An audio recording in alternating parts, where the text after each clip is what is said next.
อยู่ในหลักด้วย ใช่เหรออันนี้5 บวก 4ได้เท่าไหร่ ได้ได้ดูดิ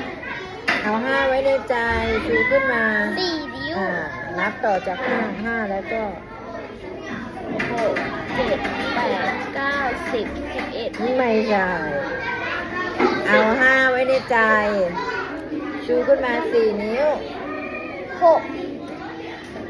ชูขึ้นมา4 นิ้ว ชูหรือยังไหน4 6 4เอา5ไว้ในใจ ชูขึ้นมา4 นิ้ว นับต่อจาก5แล้วก็ 4 6 ชูขึ้นมา4 นิ้ว 5แล้วก็6 7 8 9 ได้เท่าไหร่คะ ได้ครับ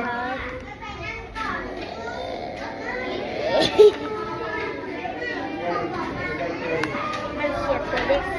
เขียนซีให้ได้ มาจึ๊บ